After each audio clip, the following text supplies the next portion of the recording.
안녕하세요. 네, 이번 시간에는 2018년도 전기산업기사 제3회 제1과목 전기작용 문제를 함께 공부해 보시도록 하겠습니다. 18년도 전기산업기사 제3회 필기시험 제1과목 전기작용 문제입니다. 1번부터 보시겠습니다. 1번 차화율 K, 자석밀도 B, 자개의 세기를 H, 차와의 세기를 J라고 할 때 다음 중 성립될 수 없는 식은 이렇게 물었네요. 자성체의 차와의 세기, 자개의 세기, 자석의 밀도, 거기다 차화율의 관계에 대한 문제입니다. 우선 자성체가 있다. 자성체 하면 일반적으로 강자성체를 얘기합니다. 강자성체가 있을 때 강자성체 하면 대표적인 것이 철, 니켈, 코발트들을 얘기하죠. 이 자성체에다 외부에서 자개를 가해주면은 자개의 세기를 이렇게 가해주죠. 자개의 세기 H 암페어톤 퍼 메타라는 자개의 세기를 가해주면 여기가 S극, 여기가 N극이 돼버립니다. 그리고 이게 이 자성체 표면에 나타나는 자가 있죠. M'이라는 자가 있는데 이 자를 무엇으로 면적의 수로 나누면 이것이 차와의 색이 J가 되는 것입니다. 이게 자성체의 차와의 색이라고 쓰는 것입니다. 전기학문의 분극의 세기와 정확하게 대응이 되는 그런 함수입니다. 차와의 세기. 이 차와의 세기에서 산출하면 어떻게 된다? 차와의 세기는 뮤제로, 뮤S-1 이렇게 될 수 있죠. 그래서 이게 자개의 세기 H를 가해주면 이게 차와의 세기 J가 되는 것입니다. 이 값을 뭐라고 쓴다? 차와의 세기를 나타내는 비율, 차화율 K라고 쓰는 것입니다. 그래서 문자로 K라고 있죠? 이게 차와의 세기입니다. 그럼 이 내부에 차화가 돼서 자석의 밀도 B가 존재하죠. 이 내부의 자석의 밀도는 어떻게 된다? 자석의 밀도를 B라고 썼을 때 B는 진공투자율에다가 자장의 세기 H, 여기다 뭘 더해줘야 된다? 차와의 세기 J를 더해줘야 된다. 이것을 더해주는 것이죠? 더해줍니다. 이것을 더해주면은 5 플러스 5이니까 뮤 제로 플러스 카이 곱하기 H라 쓸 수 있습니다. 그래서 이 카이를 여기다 대입하면 이 식이 어떻게 된다? 이 식이 뮤 제로 뮤S 곱하기 H가 되며 이 값을 뭐라고 쓴다? 뮤 투자 곱하기 H가 되는 것입니다. 자, 그래서 차와의 세기 J는 카이 곱하기 H가 되고 자석의 밀도 B는 투자율 곱하기 H가 됩니다. 이것만 알아도 답은 찾을 수가 있을 것입니다. 한번 보실까요? 자석의 밀도 B는 투자율 곱하기 H이다. 맞죠? 차와의 세기 J는 카이 곱하기 자석의 밀도 B다. 이건 틀렸네요. 차와의 세기 J는 카이 곱하기 자개의 세기 H가 돼야 됩니다. 단위는 웨버 퍼 미터에 제곱이 되죠. 이렇게 해서 답은 간단하게 2번이 틀렸다는 것을 알 수 있습니다. 이걸 좀 더 보시면은 투자율은 무엇이 된다? 이 투자율은 이거 같은 거 아닙니까? 이거 같은 것이죠. 그래서 이 투자율 뮤라는 값은 어떻게 된다? 투자율 뮤는 뮤 제로 플러스 카이가 된다. 쓸 수 있죠? 또 요 뮤 제로 뮤S가 이것이니까 뮤 제로 를 나눠지니까 P투자율 뮤S는 무엇이 된다? 뮤 제로 를 나눴으니까 1 플러스 뮤 제로분의 카이 이런 식으로 얻어낼 수 있죠. 그래서 이게 바로 무엇이 되냐면 이게 3번에 보기가 되었고 3번이 되었고 이게 4번에 보기가 되었죠. 4번. 그래서 다 맞다는 걸 알 수 있습니다. 다 맞고 뭐만 잘못됐다? 요 2번만 잘못됐다는 것을 알 수 있습니다. 그래서 답은 2번이 되겠습니다. 다음 문제 보시겠습니다. 이제 2번 보십니다. 두 유전체의 경계면에서 정전계가 만족하는 것은 이런 경계면에 있죠. 이게 유전일 이피론한, 이게 유전일 이피론 2인 이런 두 종의 유전체가 접해 있는 면을 유전체라고 쓰죠. 경계면이라고 씁니다. 유전일 입시론한 트인 두 종류의 유전체가 접해 있는 면을 경계면 일명 접선이라고 썼습니다. 접선, 접해 있는 유전체가 접해 있는 선분을 나타냈다. 접선. 여기에 뭐가 입사하면 전기가 이렇게 입사합니다. 이걸 입사 전기 이완이라고 쓰죠. 그래서 굴절합니다. 굴절 전기를 E2라고 쓰는 것이죠. 그럼 이게 입사점에다 여기다 입사점에 수직선에서 이걸 법선이라고 씁니다. 이 법선과 입사하는 전개가 이 완우가 이루는 각도를 세타1에 해서 이것을 입사각. 굴절하는 전개와 이 법선과 이런 각도를 세타2에 해서 이것을 굴절각이라고 쓰는 것입니다. 자, 그럼 여기서 이 경계면에서 법칙이 생기거든요. 일명 굴절의 법칙이라고 쓰거든요. 그럼 굴절의 법칙은 어떤 조건이 성립된다? 굴절의 법칙을 쓰면은 이식을 보시면은 이 완우의 사인 세타 완우 값은 무엇이 된다? E2의 사인 세타가 되거든요. 세타2 이렇게 됩니다. 그럼 이게 사인은 이 완우의 사인은 이런 성분을 얘기하거든요. 이 완우의 사인 세타 완우면은 이것의 사인 세타 완우는 이런 성분을 얘기합니다. 이것을 이 완우의 탄젠셜에서 이것을 접선 성분이라고 씁니다. 접선 전개의 세계 접선 성분. 이것과 요 E2 있죠? 요 E2에 대한 사인 세타 2로 하면 이런 성분이 나옵니다. 이게 접선 성분이 되는 것입니다. 또 E2의 접선 성분에서 E2의 탄젠셜에서 전개의 세기들은 무슨 성분이 서로 같다? 접선 성분이 서로 같다. 이렇게 쓰는 것입니다. 전개는 전개의 세기라고 쓰면 됩니다. 간단하게 전개의 접선 성분 서로 같다. 접선 성분 경계면 양측에서 서로 같다. 이게 굴절의 법칙 일식이 되며 이식.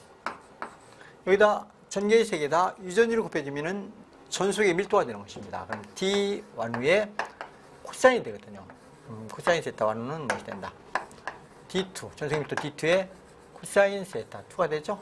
그래서 이 전속의 밀도들은 이 전속이 이렇게 입사한다. 전속의 밀도가 이렇게 전기가 이렇게 입사하죠. 그럼 이게 전속의 밀도일 때 이게 바로 코사인 세타. 이 코사인 세타 완우하면은 요 성분이 되는 것입니다. 그래서 전속의 밀도 T 완우의 노멀해서 이건 법선 성분이 서로 같은 것입니다. 그래서 전속 밀도는 전속 밀도의 무슨 성분이 서로 같다? 전속 밀도는 수직 성분을 법선이라고 쓰거든요. 법선 성분 경계면 양측에서 서로 같다. 이런 것들이 경계면의 조건입니다. 그러니까 전개의 세기는 접선 성분이 같고 전개의 세기는 접선 성분이 서로 같아요. 전속의 밀도는 법선 성분이 서로 같은 것입니다. 그리고 이 식으로 일식을 나눠주게 되면은 뭐 30분 나오는데요. 항상 3식은 유전율 2필론 2분의 2필론 나누 값은 어떻게 되더라? 탄젠트 세타 2분의 탄젠트 세타 1 값과 같더라. 그래서 이거는 세타 2분의 세타 1이 되죠. 그래서 유전율이 커지면은 굴절각도 비례해서 증가합니다. 그래서 굴절각은 유전율에 비례한다는 것이 3식의 한글로 설명한 설명입니다. 굴절각은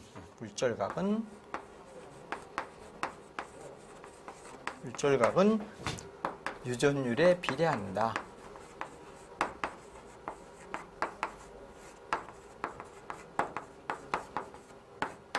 이런 것들이 유전체의 경계면의 조건입니다. 자, 그럼 보기를 보실까요? 1번 전개의 법선 성분이 같다. 아니죠? 전개는 접선 성분이 같아야 되니까 틀리네요. 2번 전개의 접선 성분 경계면 양측에서 서로 같다. 발음편이 되네요. 발음편이 되겠죠? 그럼 답은 2번이 되겠네요. 나머지 뭐 전부 다 잘못됐겠죠? 전속 밀도의 접선 성분이 같다. 전속 밀도는 법선 성분이 같아야 되니까 틀렸죠? 분극의 세기는 접선 성분이 같다. 이 경계면에서 분극의 세기 나오지 않습니다. 분극의 세기는 전혀 해당사항이 없고. 그래서 답은 전개의 세기에 무슨 성분이 서로 같다? 접선 성분. 이런 성분들이 이런 접선 방향의 성분들, 이런 방향이 접선 성분이거든요. 이런 접선 성분들이 경계면 양측에서 서로 같다. 답은 그래서 2번이 답이 되겠습니다. 다음 문제 보시겠습니다. 이제 3번 보십니다. 자기 쌍극자의 중심축으로부터 Rm인 점에서의 전개의 세기에 관한 설명으로 옳은 것은 자기 쌍극자에 의한 자기의 세기의 관계를 묻는 문제입니다. 여기 이렇게 미수한 자석이 있습니다. 소자석이 있죠? 여기 자석이 S극입니다. S극이면 여기에 마이너스 V의 자가 있고, 여기는 N극입니다. N극이면 여기에 정의 자가 있죠? MO 웨포의 자가 이렇게 써졌다. 이렇게 정부의 자가 근접해 놓여지는 이런 것을 자기 쌍극자랍니다. 요 막대 자석의 길이가 Lm이다. 그럴 때 이 마이너스 M에서 플러스 M으로 연결한 요 성분이 무엇이 된다? 자기 모멘트라고 쓰는 것입니다. 자기 모멘트. M이 되죠. 이럴 때 이 막대 자석 중심으로부터 임의거리 Rm 떨어져 있는 요점에서의 요즘에 자기적 위치 에너지 좌위와 자기의 세계 H가 있거든요. 자, 이럴 때 요 자기 모멘트 M과 P점 방향 각도가 세타이다. 자, 이럴 때 요점에서 자기적 위치 에너지 좌위라고 쓰죠. U 값은 어떻게 있더라? 자기적 위치 에너지는 4파이 뮤 제로 거리의 지구배 반비례하고 자기 쌍시 모멘트인 라지 M에 비례하며 코사인 세타가 되는 것이 자기적 위치 에너지 암페어가 되는 것입니다. 그러면 이 점에 자기 쌍극자에 의한 자개의 세기는 어떻게 되냐? 자개의 세기를 볼 때는 이 자기적 위치 함수의 기울기를 위해서 마이너스를 취해준 게 자개의 세기 H가 됩니다. 그럼 이게 자기 쌍극자에 의한 자개의 세기는 얼마이냐? 암기하시죠? 4파이 뮤제로 거리 R의 3승의 반비례하고 자기 쌍극자 모멘트에 비례하면 제곱근을 취해주죠. 1 플러스 3 코사인 제곱 세타라는 자기의 세기 암페어 톤포 메타를 산출할 수가 있는 것입니다. 자, 그래서 여기 자기 쌍극자에 의한 자기의 세기 H를 묻는 것입니다. 그러면은 이 쌍극자에 의한 자기의 세기와 거리와는 어떤 관계이냐? 그러면 쌍극자에 의한 자기의 세기는 무엇에? 거리의 3승의 반비례하고 쌍극자에 의한 자기적 위치 에너지는 거리의 제곱에 반비례한다. 이렇게 함께 기억하시면 좋습니다.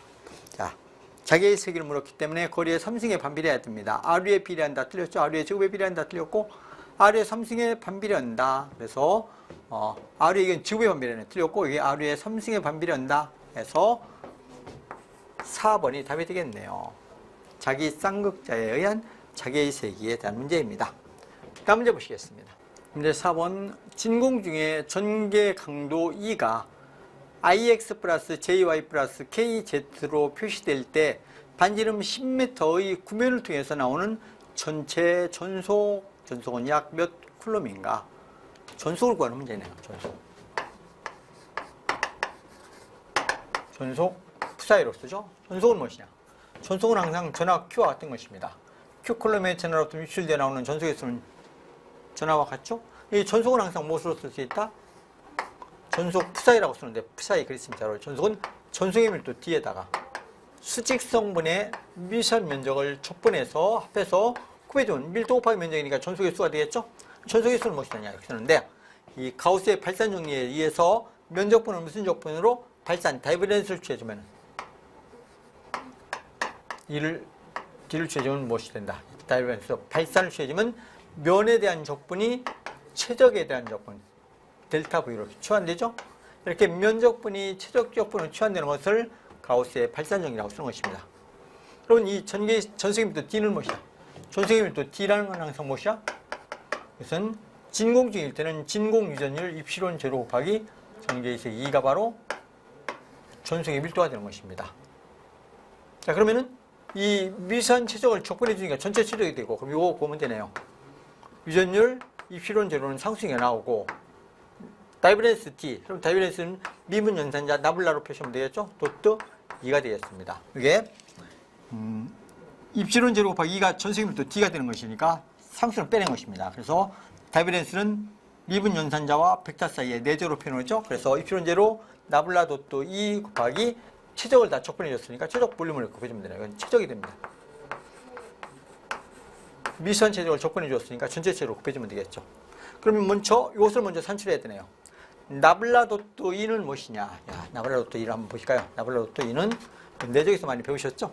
미분 연산자와 전개의 세기 벡터적으로 내적으로 하면 어떻게 되느냐?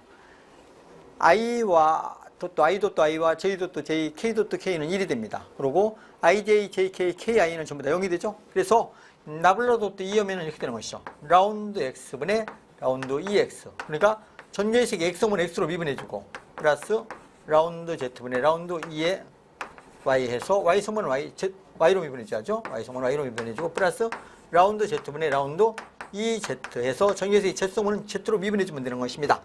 그럼 지금 조건에서 보시니까 전개의 세기가 이렇게 주어졌지 않습니까? 전개의 세기가 IX 플러스 JY 플러스 KZ인데 I 뒤에 있는 게 전개의 세기 2의 X성분입니다. X성분이 X이니까 요 전개의 세기 X성분이 X이니까 x를 x로 편미분해주면 얼마가 됩니까? 1이 되겠네요. y 성분은 무엇입니까? y 성분은 이게 y가 되거든요. 전개식의 y 성분은 y가 되니까 y를 y로 미분하니까 똑같이 1이 되네요. 그 다음에 이게 Z성분, K 뒤에 있는 게 Z성분인데 Z성분이 Z가 됐거든요. 그러면 Z성분을 Z로 미분해 주니까 똑같이 1이 되죠. 그래서 나블라도트 1을 구하면 얼마가 된다? 3이 되겠네요. 여기다 그대로 넣어주시면 되겠죠. 자, 진공의 유전율은 8.855 곱하기 10의 마이너스 12승 쓰면 되겠고, 나블라도트 2는 무엇이 된다? 3이 되었죠? 곱하기 3. 그 다음에 최적. 최적은 반지름이 10m인 9의 최적이 되거든요. 그럼 최적은 어떻게 된다? 3분의 4파이 R의 제곱이 됩니다. R은 10m라고 했으니까 10의 3승이 되죠. 3승. 이게 최적을 구하는 요령입니다. 최적 볼륨이 됐다는 얘기입니다. 볼륨. 최적은 3분의 4파이 R의 3승이 되거든요. 자, 그럼 정리해 주시면 되겠죠. 그래서 3과 3은 소거시키고, 그러면 4파이 곱하기 4파이 곱하기 8.85 하면은 약 얼마가 되냐면 111.6 정도가 나옵니다. 111.6. 빼주면 111.6 곱하기 10의 3승 곱하기 12승이니까 10의 마이너스 9승이 됐네요. 그럼 10의 마이너스 9승이니까 여기서 하나, 두 개에서 1.1 곱하기 이 값은 1.1 곱하기 10의 마이너스 7승이 되겠네요. 단위는 전속의 단위니까 쿨럼이 되겠죠. 자, 그래서 전속은 구면을 통해서 유출되어 나오는 총 전속은 1.1 곱하기 10의 마이너스 7승 쿨럼이 되더라. 보기에서 보시면 1번에 있네요. 1번 1.1 곱하기 10의 마이너스 7승이 있죠? 답은 1번이 되었습니다. 다음 문제 보시겠습니다. 문제 5번. 물의 유전율이 입시론이요 투자율이 뮤라고 할 때 물속에서의 전파 속도는 몇 미터 퍼 세컨인가? 전자파의 전파 속도를 구하는 문제이죠? 전자파의 전파 속도를.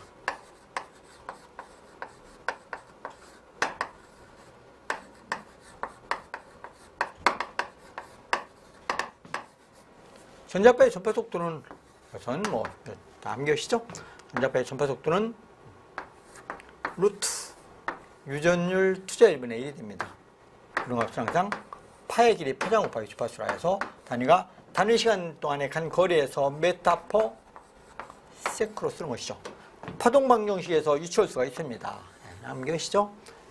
전자파의 전파 속도 V는 지곡근 유전율 투자율 분의 1이 되더라. 보기에서 찾으면 1번이 되겠네요. 문제 6번 보십니다. 반지름이 Am인 원주 도체의 단위 길이당 내부 인덕턴스는 몇 헨리퍼메타인가? 원통형 도체, 원통 도체의 단위 길이당 내부 인덕턴스를 구하는 문제입니다. 이런 문제이죠. 반지름이 Am인 원통 도체가 있다.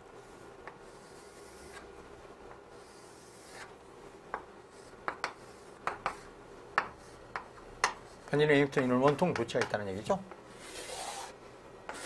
이 원통 도체의 이 내부의 자기인덕턴스를 구하라는 얘기입니다. 내부 하면 플라임을 써서 내부의 자기인덕턴스를 구해라 이런 얘기입니다. 단위 길이당 1m 나오면 L로 붙이면 되겠죠. 원래 이 도체의 전류가 흐르면은 도체의 전류가 흐르죠. I암페어의 전류가 흐르면은 원주형 도체, 원주 도체 I암페어의 전류가 흐르면 외부에 자개도 있고, 외부에 이렇게 자개도 있지 않습니까? 외부에 자개가 있고 내부에 자개도 있습니다. 원통 도체 내부도 자개가 존재합니다. 실제로. 그럼 내부에 자개가 있다는 얘기는 내부에 자속이 있다는 얘기입니다. 항상 자기력선의 밀도가 자개의 색이고 자기력선은 주위 매질에 따라 변하니까 변하지 않는 선분을 자속이라고 쓰지 않습니까? 그래서 자개의 세기와 자속과 자속의 밀도 얘들은 항상 공존하는 것입니다. 자속의 밀도, 그다음에 자기력선 이렇게 다 함께 존재하는 것이거든요. 자, 그러면 자속이 있으면 전류가 있고 자속이 있으면 무조건 뭐가 있다? 비례상수인 인덕턴스가 있어야 됩니다. 항상 이 자속은 비례거든요. 파이 프라임 도체 내부의 자속은 비례인데 뭐에 비례한다? 요 전류에 비례거든요. 전류에 비례하니까 비례상수 에로 프라임을 씁니다. 이게 I가 되는 것입니다. 이게 자속화를 유도시키는 비례상수 유도계 수라. 그리고 이런 도체 내부의 자기 인덕턴스인 L을 구하라 이런 문제이거든요. 이것은 유추하기는 좀 어렵습니다. 우리는 이렇게 간단하게 이해할 수 있습니다. 자기 인덕턴스가 L로 헨리인 이런 도체의 I암페의 전류를 흐를 때 여기에 축적된 에너지라는 것이 있습니다. 인덕턴스 내에 축적된 에너지는 L을 써서 인덕턴스 내에 축적 에너지는 어떻게 된다? 2분의 1 LI의 제곱. 이게 인덕턴스 내에 축적 에너지거든요. 그럼 도체 내부의 자기 인덕턴스를 L 프라임이라고 쓰면 이렇게 쓸 수 있거든요. 이게 도체 내부의 I암페의 전류를 흐를 때 축적된 에너지입니다. 여기 자개가 있죠? 그럼 자개 중에 축적 에너지를 산출해 보면은 자개 중에 축적된 에너지 WH로 씁니다. 우선 좀 복잡합니다. 원래는 인테그랄 단위 체력당 자개 중에 축적 에너지를 최적 볼륨으로 적분해서 구간을 넣어주면은 어디서 어떤 0m나 1m간 구간을 넣어주면은 바로 자개 내의 축적 에너지가 되는데 자개 중에 축적 에너지를 구해보면 어떻게 된다? 2분의 1 8파이분의 뮤 L의 I의 제곱이 됩니다. 이게 자개 중에 길이 Lm인 이런 원통 도체에 요 자개 내에 축적된 에너지가 됩니다. 그럼 이것도 단위가 줄이요, 얘도 단위가 줄이 되어서 요 값과 이것이 같거든요. 그럼 이 값과 이 값이 같다는 얘기는 2분의 1, 2분의 1 같고 전류 I제곱, I제곱 같고 그럼 뭘 같아야 된다? 이게 도체 내부의 자기 인덕턴스가 되고 자기 인덕턴스가 이것은 같게 되는 것입니다. 이렇게 해서 원래 유추할 수가 있습니다. 자, 따라서 도체 내부의 전체 길이 Lm에 대한 인덕턴스입니다. 얼마가 된다? 8파이분의 뮤 L가 되는 것입니다. 헨리가 되죠. 그러면 단위 길이 1m당 도체 내부의 자기 인덕턴스가 그럼 단위 길이당 인덕턴스 L1 프라임 내부이고 길이 1m당. 그럼 1m당은 이게 1m이니까 무엇이 된다? 8파이분의 뮤가 됐다는 얘기입니다. 단위가 헨리 퍼 미터.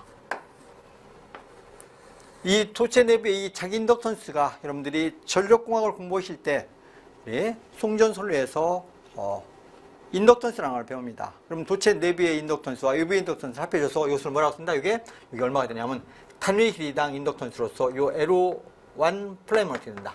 이것이 0.05 미리 헨리 퍼 킬로미터 이런 것을 우리가 항상 공부합니다. 전력공학에서 공부하는 것이에요. 요 0.05 미리 헨리 퍼 킬로미터는 이 도체 내부의 자기 인덕턴스입니다. 무엇과 언제나 관계가 없다. 요 단면적, 반지름과 또는 단면적 일수와는 관계가 없습니다. 그러니까 굵은 도체이든 가는 도체이든 도체 내부의 자기 인덕턴스는 무엇과만 관계가 있다. 이렇게 길이와 투자율하고만 관계가 있는 것입니다. 그래서 항상 전력공학을 공부할 때 0.05라는 것이 따라 나오는데 인덕턴스는 0.05 플러스 0.4605 로그 R분의 D 단위가 미리 헨리 퍼 킬로미터 이런 것을 우리가 전력공학 시간에 배우지 않습니까?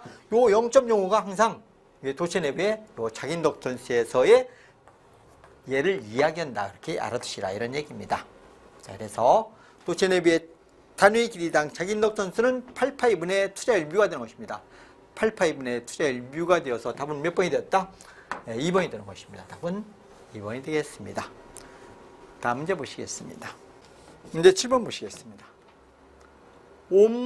어떤 단위가 중세크, 그냥 옴세크라고 있죠. 옴세크와 같은 단위는 이렇게 물었네요.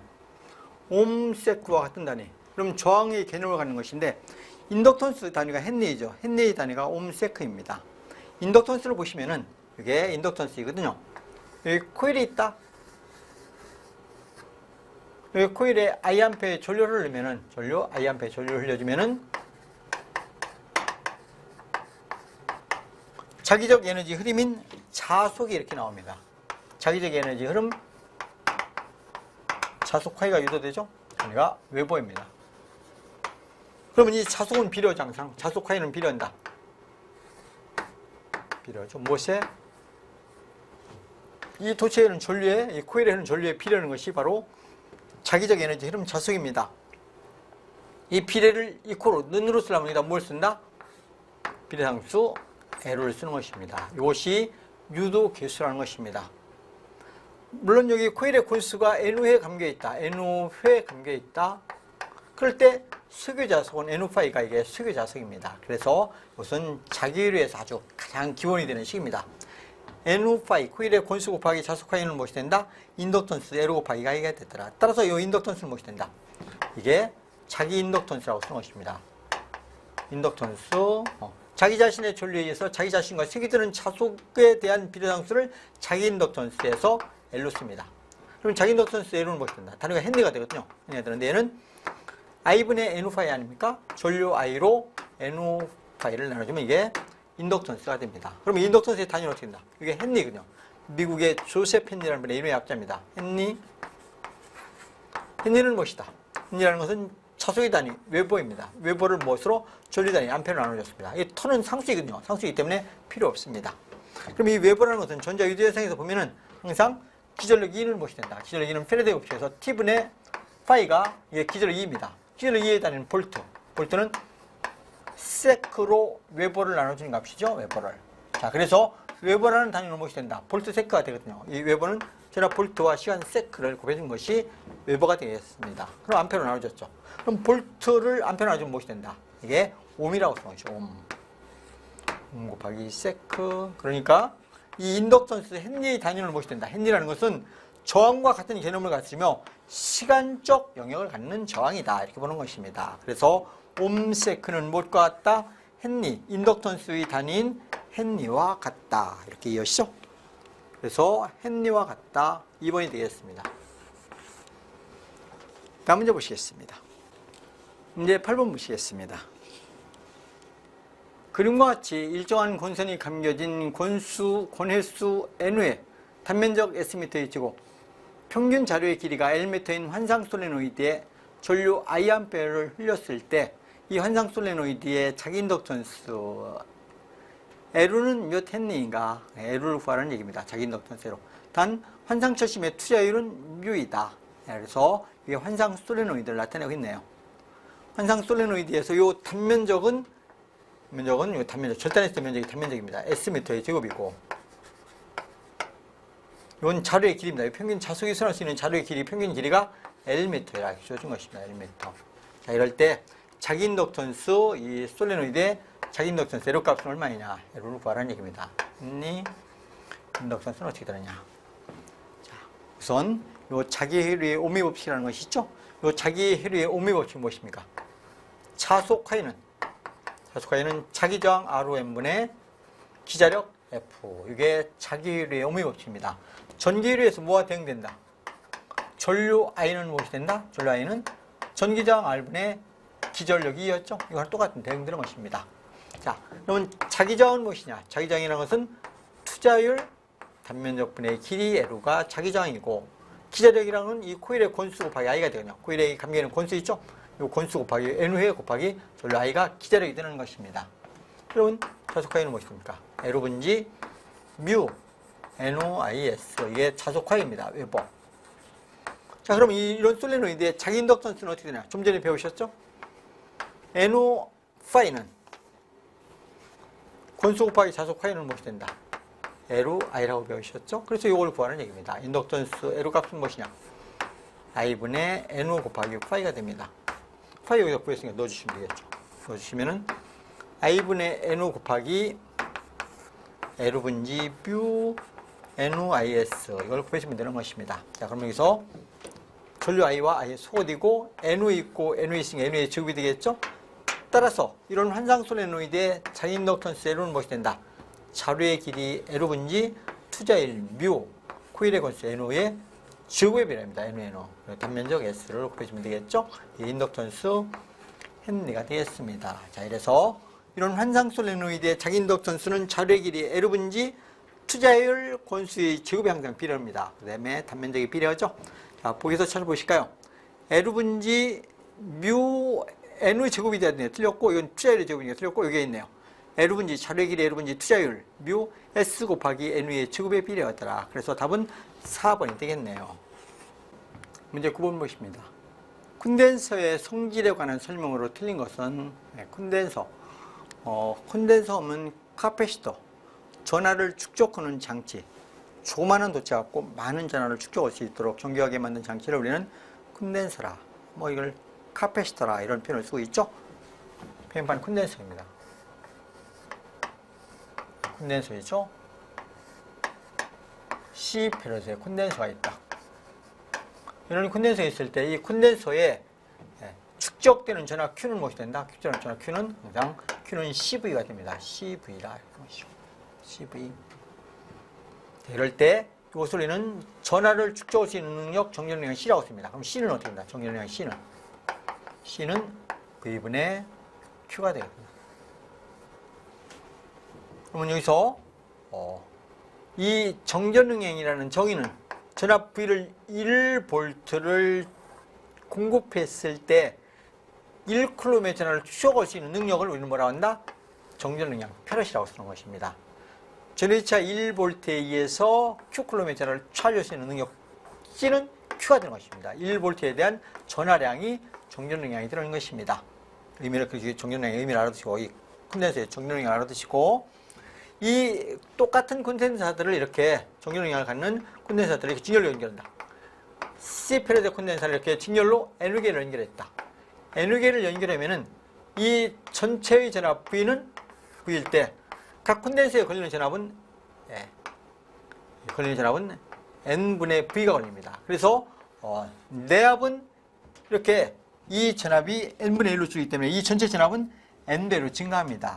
가해줄 수 있는 내압은 N배로 증가하며, 그리고 합성 정전능량, 직렬로 접속됐을 때, 똑같은 정전능량들이 이렇게 직렬로 접속됐을 때 합성 정전능량 C전은 어떻게 된다? 직렬일 때는 합분의 곱이 되기 때문에 N분의 C가 되는 것입니다. 직렬일 때의 합성 정전능량은 N배. 내압은 이렇게 각 콘덴서에 이렇게 N분의 1로 줄기 때문에 전체 내압은 N배로 증가합니다. N배만큼 더 크게 가해줄 수 있다. 그 다음에 병렬로 접속했다. 이런 C페럿 콘덴서를 쭉 해서 이렇게 병렬로 접속했습니다. 이렇게 병렬로 접속하면은 어떻게 됩니까? 전체 내압은 다 V볼트, V볼트 같습니다. 그래서 전체 내압은 일정하며 합성 정전능량 C0를 구하려면은 얘들은 합이 되거든요. 그러면 C페럿을 N개 있으니까 합성 정전능량은 NC가 됩니다. 자, 그러니까 직렬일 때는 N분의 C가 되고 병렬일 때는 N배로 증가하는 것이 NC페럿이 된다, 이런 얘기입니다. 이렇게 전압 분포들이 변하며, 이 직렬로 접속됐을 때 이 콘덴서에 축격되는 전기랑 여기에 축격되는 전기랑 각 콘덴서에 축격되는 전하는 전부 다 같아요. 전기량은 같아. 여기 전하, 여기 전하 다 같거든요. 그래서 전하는 항상 직렬로 접속되어 있을 때 각 콘덴서에 분배받는 전하는 통일하더라. 우리 직렬일 때 전류가 같죠? 전류 같은 거와 마찬가지로 콘덴서는 직렬로 접속되면 각 콘덴서에 차지되는 전하는 동일하다. 이렇게 이해하시면 되겠습니다. 보기를 보실까요? 1번, 정전능량이란 도체의 전위를 1V 하는 데 필요한 전기량, 전하를 말한다. 얘기죠? 전위를 1V를 하기 위해서 필요한 전하량을 뭐라 한다? 정전능량 C라. 이게 1이니까 C가 바로 전하량이 곧 정전능량이 된다, 이런 얘기죠? 맞는 얘기죠. 2번, 용량이 같은 콘덴서를 N개 직렬로 연결하면 내압은 N배가 되고, 이 전체 전압은 하나의 전압이, 내압이 V볼트라면 여기 전압은 N배로 증가한다는 얘기입니다. 내압은 N배로 증가하며 용량은 N분의 1배가 된다. 합성 정전능량은 하나의 정전능량의 N분의 1배가 됐더라. 맞죠? 세 번째, 용량이 같은 콘덴서를 N개 병렬로 연결하면 내압은 같고, 여기에 각각 걸리는 전압은 같죠? 내압은 같고, 이 전체 내압도 같다는 얘기입니다. 같고, 용량은 N배로 된다. 합성 정전능량은 하나의 정전능량의 N배로 증가하더라. 맞는 얘기네요. 네 번째, 콘덴서를 직렬로 연결할 때 각 콘덴서에 분포되는 전하량은 콘덴서의 크기에 비례한다. 여기에 축격되는 전하들은 전부 다 동일합니다. 동일해. 그래서 콘덴서의 정전능량과 관계없이 항상 일정하게 되는 것입니다. 근데 일정해야 되는데 전하량은 콘덴서의 크기에 비례한다 했기 때문에 이건 잘못됐네요. 전하량은 직렬로 접속하면 전부 다 동일하다, 이렇게 이해하셔야 되겠습니다. 자, 그래서 4번이 잘못됐다, 이런 얘기죠. 다음 문제 보시겠습니다. 문제 10번. 두 도체 사이에 100V의 전위를 가하는 순간에 700 마이크로쿨럼의 전하가 축적되었을 때 이 도체 사이의 정전 능량은 몇 마이크로페럿인가? 두 도체를 뭐 어떻게 놓았든 상관이 없죠. 평행판에 놓을까요? 평행판 면적 2번에 놓을 평행판이 있다. 이 평행판 콘덴서입니다. 여기다 이 두 도체 사이에다 전압 V 이꼴 얼마나 가해졌습니까? 100V를 가했다. 이렇게 100V를 가했을 때, 100V를 가했을 때, 이게 전하가 추하지되는데 전하 Q는 무엇이다? 700 마이크로쿨럼이라는 전하가 추하이 됐다. 이럴 때 이 두 도체 사이의 정전능량 C를 구하라, 이런 얘기입니다. C는. 그럼 우리는 항상 기본이 무엇이다? Q는 이는 CV라 되었죠. 그럼 C를 구한다면 따라서 정렬능량 C는 무엇이 된다? V분의 Q가 됐더라. 그대로 나누시면 되겠죠. 축적되는 전하는 700 곱하기 10의 마이너스 6승 쿨롬이 되었습니다. 마이크로니까 마이너스 6승이 되었죠. 전위차 V는 100V죠. 그러면 100 지우고 지워서 정렬량 C는 7 곱하기 10의 마이너스 6승 페럿이 되겠네요. 이런 것은 뭐라고 씁니까? 7, 10의 마이너스 6승은 마이크로 페럿이다. 이렇게 쓸 수 있죠. 예, 그래서 이 두 도체의 정전능량은 7 마이크로 페럿이다. 몇 마이크로 페럿이니까 크기는 7이 되겠습니다. 4번이 되겠죠? 11번. 무한평면 도체로부터 거리 Am인 곳에 점전하 2파이 쿨롬이 있을 때 도체 표면에 유도되는 최대 전하 밀도는 몇 쿨롬포미터의 제곱인가 물었습니다. 무한평면 도체가 있죠? 이 무한평면 도체 앞에 거리 Am 떨어져 있는 점에 Am 떨어져 있는 곳에 점전하가 놓여져 있습니다. 이게 점전하 Q쿨롬이라는 전하가 놓여져 있는데 전하의 Q쿨롬의 전기량이 얼마이다?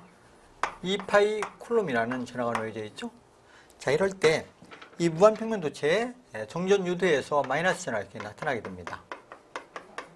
마이너스가 나타나는데 면전하 마이너스 시그마 쿨롬포미터라는 전하가 나타나는데 이 위치에 따라 달라집니다.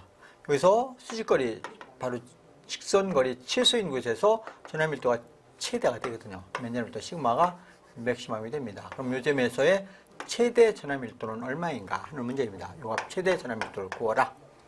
그러면 이 전기 영상법에서 Am 떨어져 있는 점에 Q쿨롬의 점전하가 있을 때 항상 반대로 Am 떨어져 있는 곳에 요 전하와 크기를 갖고 부호가 반대인 무슨 전하가 있다? 그게 마이너스 Q쿨롬이라는 전하가 있는데 요 Q쿨롬을 뭐라고 쓴다? 그것을 영상전하라고 쓰는 것이죠. 영상전하. 그래서 이 무한평면 도체와 점전하의 관계를 해석할 때는 무한평면 도체는 없애버리고 여기에 영상전하와 점전하가 놓여졌다 이렇게 보시면 되겠습니다. 자, 그러면은 요점의 최대 전하 밀도를 구하려면은 요점에서의 전기의 세기를 구하면 되겠습니다. 요점의 전기의 세기가 최대가 되거든요. 그럼 최대의 전기의 세기는 얼마이냐? 최대 전기의 세기를 구해봐라. 최대 전기의 세기. 그럼 요점의 전기의 세기를 구하려면은 여기에 있는 이 점전하에 의한 요즘의 전기의 세기 방향이 이렇게 되죠? 이완이 있고 여기에 있는 영상전하가 있죠? 이 영상전하의 전기의 세기도 같은 방향이 됩니다. 전하가 같기 때문에 전하도 같기 때문에 전기의 세기 방향도 같고 크기도 같습니다. 그래서 요즘의 전기의 세기가 최대가 되며 최대의 전기의 세기 의 맥시멈은 어떻게 되느냐? E1과 E2가 같기 때문에 E1을 구해서 2배 해주면 되겠죠? 그럼 E1은 무엇이냐? Q쿨롬의 전하로부터 몇 미터 떨어져 있는 점에 전기의 세기가 E1이니까 주임의 질이 진공중이면 4파이 P1제곱분의 1 못에 거리가 1m면 거리의 제곱에 환비례하고 전하의 비례하는 게 전기의 세기죠. 그러면 E2도 같은 것이니까 E1에다 2배 해주면은 요즘에 전기의 세기 2의 맥시멈이 되겠습니다. 그래서 최대의 전기의 세기는 얼마이다? 그러니까 여기 2와 2 소거돼서 2파이 P1 제로 A 제곱분의 Q가 되겠네요. 이게 최대의 전기의 세기입니다. 방향은 이렇게 되는 거죠. 그러면 최대 면전하는 어떻게 되냐? 최대 면전하. 그러면 원래 대전 도체 표면의 전기의 세기는 무엇이 된다? 대전 도체 표면에서의 전기의 세기는 무엇이 된다? 입시론 제로. 주임의 질이 진공이면 입시론 제로면 면전하면 또 시그마죠. 그래서 면전하를 구하려면 유전율 곱하기 전기의 세기가 바로 무엇이다? 면전하가 되겠습니다. 면전하 또는 면전하 밀도라고도 쓰죠. 면전하 밀도. 시그마는 무엇이 된다? 유전율, 진공이면 진공 유전율 곱하기 전기의 세기거든요. 그러면 최대 면전하 밀도를 구하라? 이건 면전하가 되는데 최대를 구하라. 그러면 최대의 전기의 세기다. 유전율을 곱해주면 되겠습니다. 자, 그래서 이 무한평면 도체에 나타나는 최대 면전하는 얼마이냐? 면전하를 구한다면은 시그마의 맥시멈은 무엇이 된다? 최대의 면전하는 유전율 진공이면 진공 유전율 곱하기 전기의 세기 최대의 전기의 세기를 곱해주면 되더라 이런 얘기죠.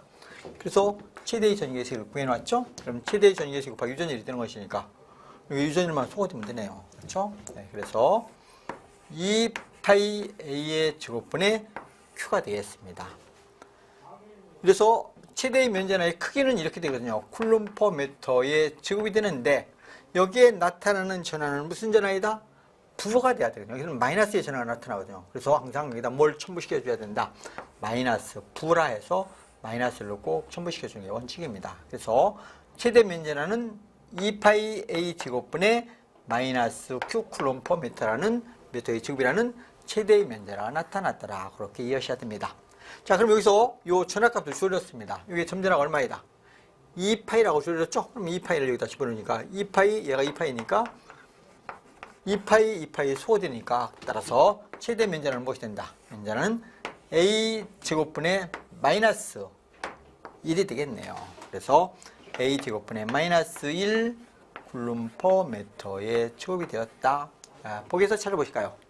1번에 있네요. 마이너스 A 제곱분의 1 해서 답은 1번이 되겠습니다. 무한평면도체에 나타나는 최대의 면전화를 구하는 것입니다. 다음 문제 보시겠습니다. 문제 12번 보시겠습니다. 강자성체가 아닌 것 이렇게 물었네요. 강자성체. 여기에 이렇게 자석이 놓여져 있고 여기다 자성체를 갖다 놓았을 때 여기서는 N극이다. 그럼 자성체를 갖다 놓으면 이게 자화가 되거든요. 자화가 되는데 두 종류로 자화가 됩니다. 어떤 자성체는 N극 가까이에 S극이 나오고 먼 곳에 N극이 나오는 이런 자성체도 있고 N극 가까이에 N극이 나오고 S극이 이렇게 나오는 자성체가 있거든요. 이런 자성체는 상자성체와 강자성체로 나눠집니다. 이렇게 N극 가까이에 N극, 먼 곳에 S극이 나와서 반발력에 의해서 밀려나거든요. 밀려나는 이런 자성체를 뭐라 한다? 반자성체 또는 역자성체라고 씁니다. 역반자성체. 그럼 이런 자성체들의 종류는 간단하게만 이어지죠. 상자성체는 공기, 알루미늄, 또는 백금, 이런 자성체를 상자성체라고 쓰고, 강자성체는 철, 니켈, 코발트, 이런 자성체를 강자성체라고 쓰며 얘들은 투자율이 비투자율 μs가 1보다 매우 큰 값을 갖는 것입니다. 얘들은 비투자율 μs가 1보다 크지만 1과 거의 같습니다. 이런 알루미늄 같은 경우에 비투자율 μs는 약 얼마이다? 0.0002 정도가 됩니다. 반자성체는 은 또는 납, 동, 비스무트, 일명 창연이라고 쓰죠. 창연. 이런 자성체들은 반자성체로서 동 같은 경우에 비투자율 μs는 약 얼마이다? 0.99991, 9가 5개입니다. 이 정도 되거든요. 그래서 1보다 작은 값을 갖습니다. 비투자율 μs가 1보다 작은 값을 갖는데 1에는 근접하는 것입니다. 자, 이런 것들이 자성체의 종류가 되겠습니다. 알아두시죠? 그러면 여기서 강자성체 아닌 것, 철니켈, 코발트가 강자성체이거든요. 그럼 여기서 백금 같은 경우는 상자성체에 해당되겠습니다. 그럼 백금은 상자성체라. 그래서 답은 3번이 강자성체가 아니다. 이렇게 이해하시면 되겠죠? 다음 문제 보시겠습니다. 문제 13번 보시겠습니다. 온도 0도시에서 저항이 R1옴, R2옴인 저항과 온도계수가 R1, R2 도시분의 1 이렇게 주어졌습니다. 이런 두 개의 저항선을 직렬로 접속하는 경우에 합성 저항 온도계수는 도시분의 1은 어떻게 되는가 하니까 이런 얘기죠. 저항값과 온도계수가 다른 두 종류의 금속체가 이렇게 접합되었다 이런 얘기입니다. 이렇게 두 종류의 금속체가 접합되었을 때 합성 온도계수는 얼마인가 하는 문제입니다.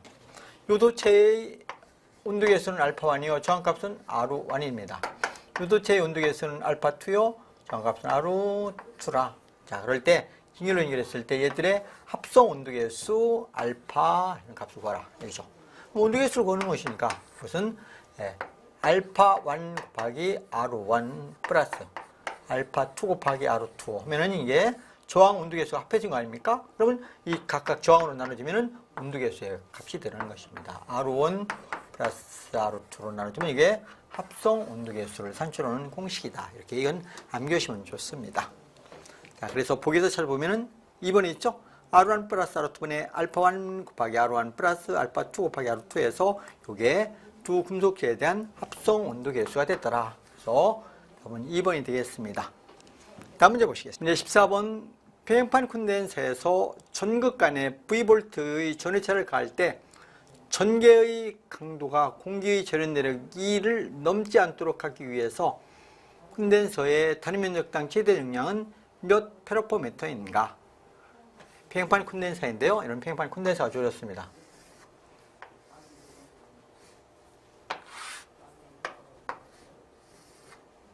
이런 평행판 콘덴서가 있고 이게 진공 중이다. 그러면 여기다 가해줄 수 있는 전압이 한계가 있거든요. 이 전압의 최대값을 절연 내력이라고 씁니다. V볼트의 전압을 가했을 때 절연 내력이 2V/m이다. 그럼 이 절연 내력이라는 것은 무엇이 된다? 이 절연 내력이라는 것은 언제나 유전율 곱하기 진공이면 진공 유전율 곱하기 면이라는 시그마가 평행판 콘덴서의 전개색입니다. 그럼 이 평행판 콘덴서의 전위차는 어떻게 되냐? 이 전위차 V는 무엇이 된다? 전위차 V는 언제나 마이너스 인테그랄 전개 2에 대해서 경로로 적분해 줬기 때문에 언제나 전개색 2 곱하기 간격 D가 되거든요. 이게 전위차 V의 공식입니다. V와 전개색이 관계식이죠. 네. 자, 그렇다면 이 평행판 콘덴서의 단위 면적당 최대 용량을 구해라. 정렬 용량을 구하라는 얘기입니다. 단위 면적당 용량. 이런 평행판 콘덴서의 면적이 Sm의 제곱이고 간격이 Dm인 이런 평행판 콘덴서가 있다. 이런 콘덴서의 정렬 용량 C는 어떻게 된다?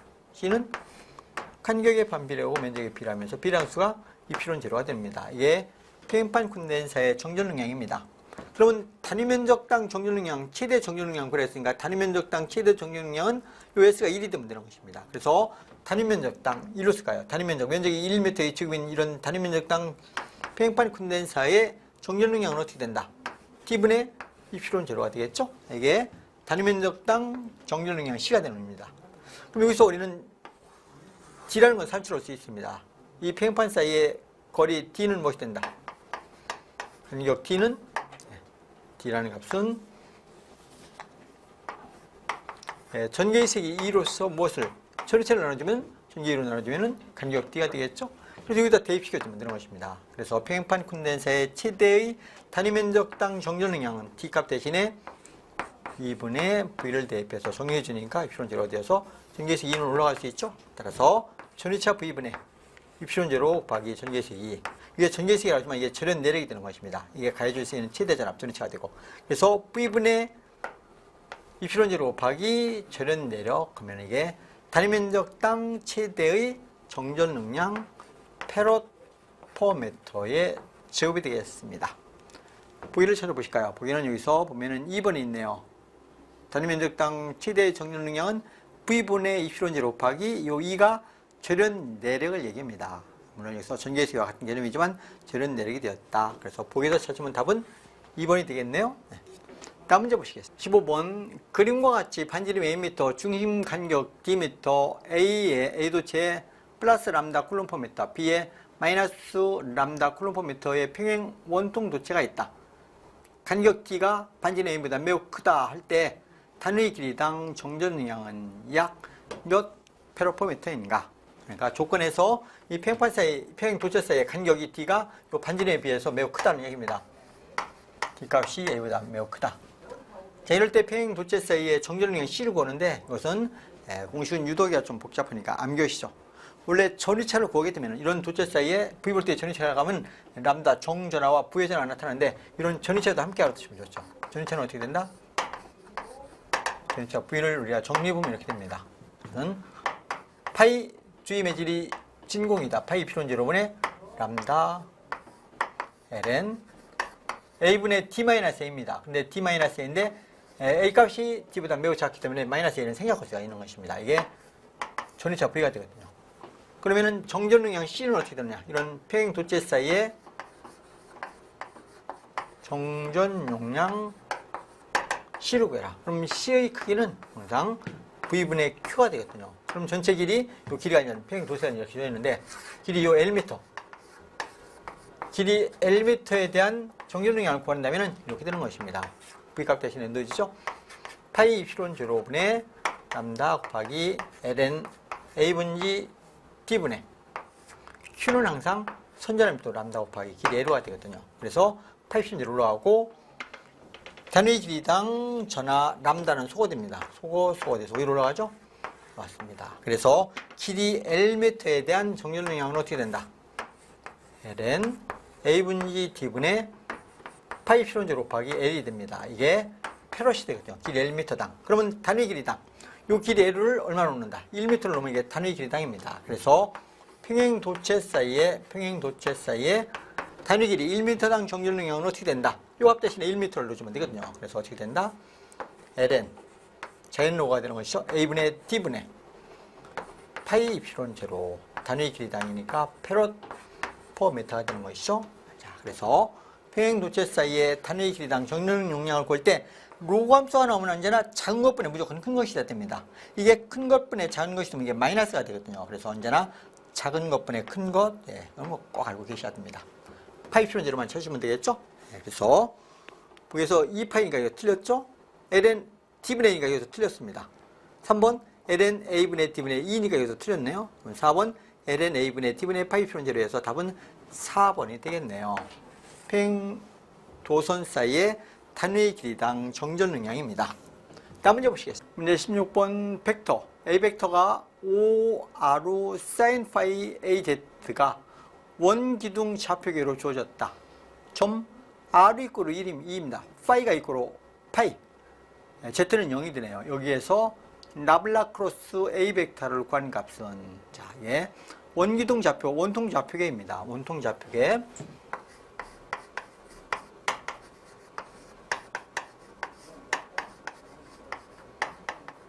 원통 좌표계에서 라블라크로스 A 벡터를 해라. 라블라크로스 A 벡터는 어떻게 되냐. 이건 좀 복잡한 값입니다. 이런 것은 실제로 계산하기는 어려우니까 나중에 암기하십시오. R분의 단위 벡터. R의 단위 벡터. 여기는 A 파이. 각도에 대한 단위 벡터. 여기는 R분의 A Z. 각각 단위 벡터는 것입니다. R 파이 Z. 여기서 미분 연산자에 대한 X성분. 라운드 X분의 라운드. 라운드, 여기서는 R가 벡터죠. R분의 라운드. 이건 파이에 대한 벡터니까 라운드 파이분의 라운드. 여기는 Z에 대한 미분 연산자니까 라운드 Z분의 라운드. 이것이 즉각 원통 좌표계에서의 미분 연산자 나블라에 대한 X성분, Y성분, Z성분이 됩니다. R성분, 파이성분, Z성분. 여기서 A 벡터가 주어졌는데 이 A 벡터는 여기서 주어졌죠? 얼마 주어졌습니까? OR sin phi AZ. 그럼 Z성분만 존재하고 Z성분만 존재하고 이 R성분과 Y성분은 제로입니다. 그럼 R성분 제로, Y성분 제로. 이 Z성분은 얼마이다? OR sin 세타가 됩니다. OR의 sin phi. 이게 Z성분이 되는 것입니다. AZ가 되어서 Z성분만 존재한다. 자, 이것을 행렬식으로 풀으시면 되겠죠.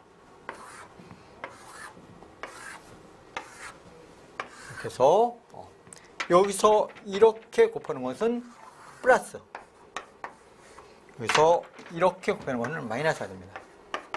그럼 한번 정리를 보실까요? 네, 정리를 여기다 놓고 보겠습니다. 얘니까 R분의 1AR의 기본 벡터. 그렇죠? 네.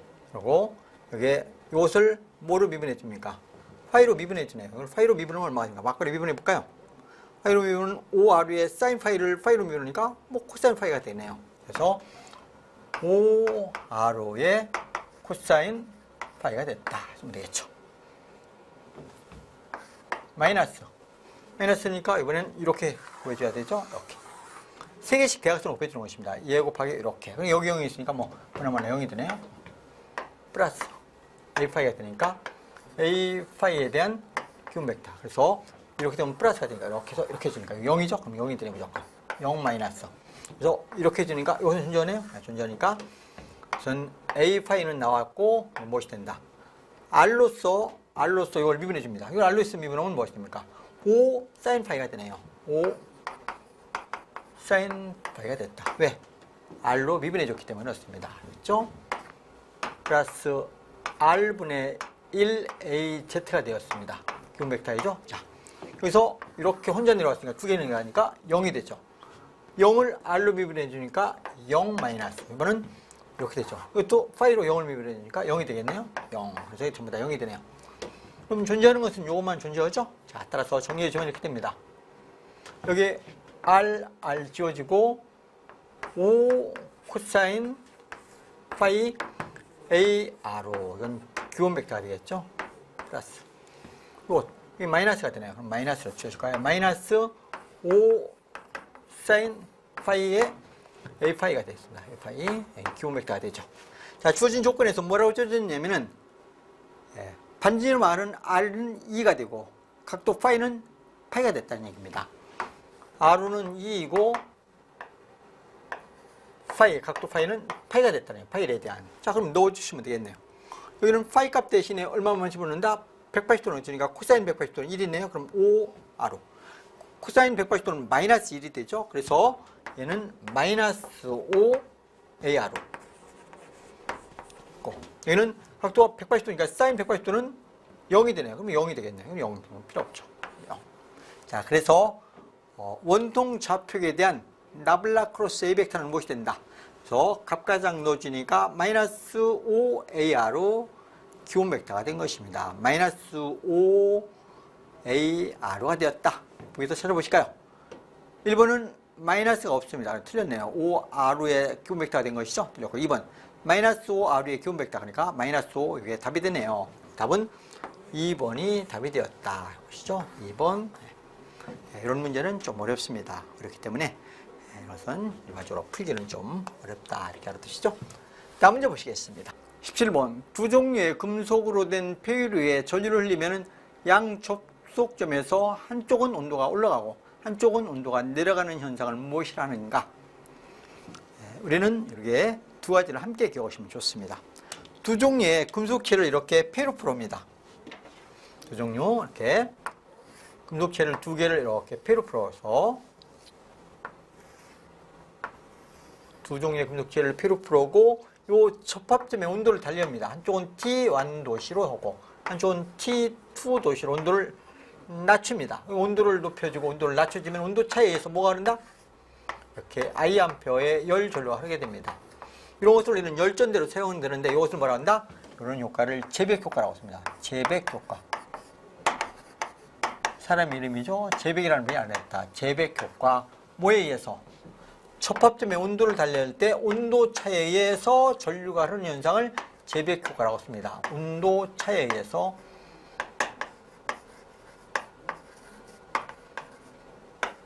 열전류가 흐르는 현상, 열전류가 흐르는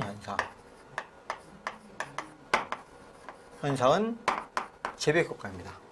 그럼 역효과가 있습니다. 똑같이 두 종류의 금속체를 이렇게 폐로 풀어하고 금속체는 다른 금속을 이렇게 폐로 풀어했습니다. 자, 이런 두 종류의 금속체를 이렇게 폐로 풀어오고 여기에다 이번에는 전류를 흘려줘 봅니다. 2V의 기전력을 공급해서 전류를 I암페어의 전류를 흘려줬다. 이렇게 전류가 흐르니까 한쪽에서는 온도가 T1 도시로 온도가 올라가고 열이 발생되는 것입니다. 한쪽에는 온도가 T2 도시로 온도가 내려갑니다. 열을 흡수하는 것이죠. 전류에 의해서 열의 발생과 흡수가 일어나는 효과, 이런 것을 펠티의 효과라고 쓴 것입니다. 펠티라는 분이 연구했다. 펠티의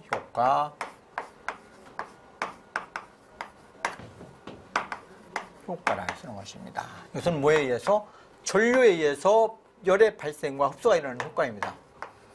전류에 의해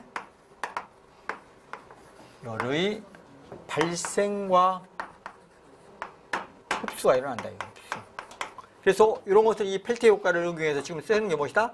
전자 냉동기로 쓰고 있습니다. 냉동기로. 이는 열전대로 쓰고 있습니다. 열전대. 열전대라는 것은 온도 센서입니다. 열전대로 사용하고 있더라. 이렇게 이해하시면 좋죠? 자, 그래서 제백 효과와 펠티 효과는 역의 관계입니다. 그럼 여기서 뭐라 했냐면은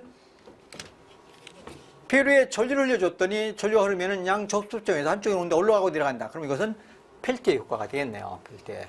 전류에 의해서 열의 발생과 흡수가 일어나는 효과, 펠티의 효과에서 답은 3번이 답이 되겠죠?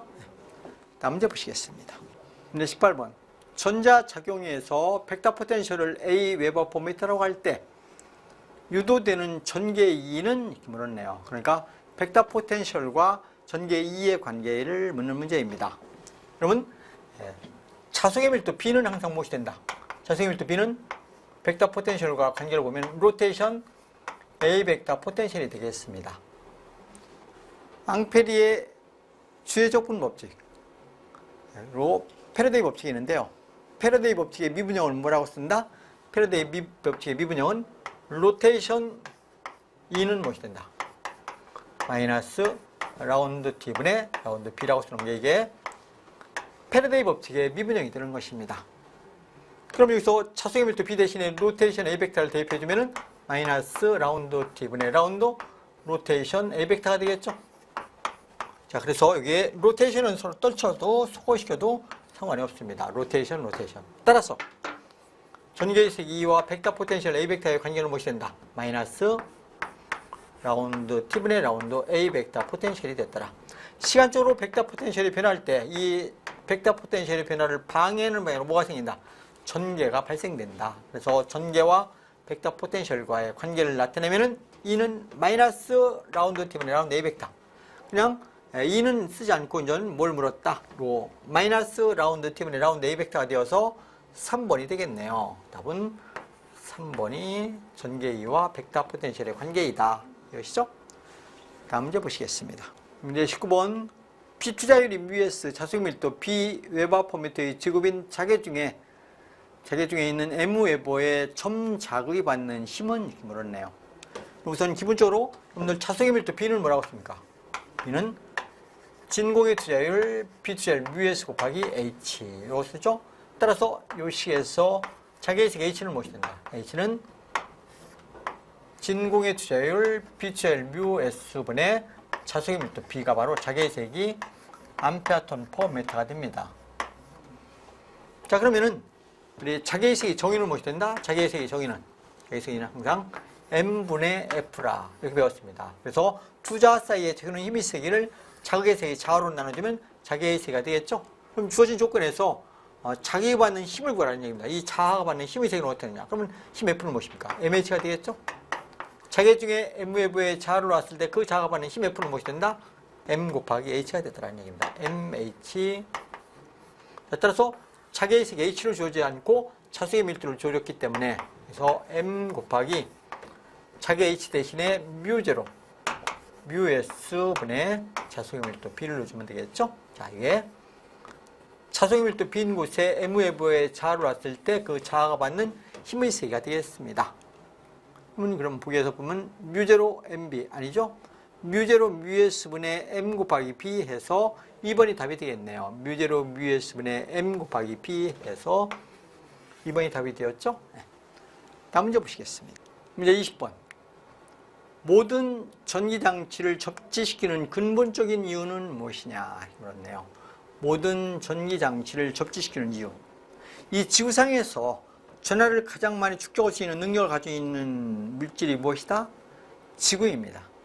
지구는 용량이 매우 크기 때문에 전하를 차지할 수 있는 용량이 매우 크기 때문에 전위가 거의 불변입니다. 그래서 우리는 지구를 영전이라 이런 기준을 잡거든요. 자, 그래서 모든 기기들을 지구에 접지시키는데, 대지에 접지시키는데 그것은 무엇이다? 지구의 용량이 커서 지구의 전위가 변함이 없기 때문에 기계기구들을 접지시키게 되면은 거의 지락사고가 나도 전위가 상승이 거의 없는 것입니다. 우리 어떤 감전사고라든가 정기적인 고장 사고에 대해서 방지를 하기 위해서 접지를 시키는데 그것은 무엇이다? 지구의 용량이 매우 커서 전위가 불변이기 때문에 일정 전위를 유지하기 위함이다. 그렇게 이해하시면 되겠습니다. 보기를 보실까요? 영상전화를 이용하기 때문이다? 아니죠? 지구는 전류가 잘 통하기 때문이다. 지구가 전류가 잘 흐른다고 해서 하는 건 아닙니다. 아니죠? 편의상 지면의 전위를 무한대로 보기 때문이다. 지구의 전위는 영전으로 보지 무한대로 보지는 않습니다. 틀렸죠? 4번. 지구의 용량이 커서 전위가 거의 일정하기 때문에 모든 기기들을 접지하면은 항상 등전율을 이룰 수 있기 때문에 항상 기계기구들을 접지시킨다. 그래서 바른 답은 4번이 답이 되겠네요. 그렇죠?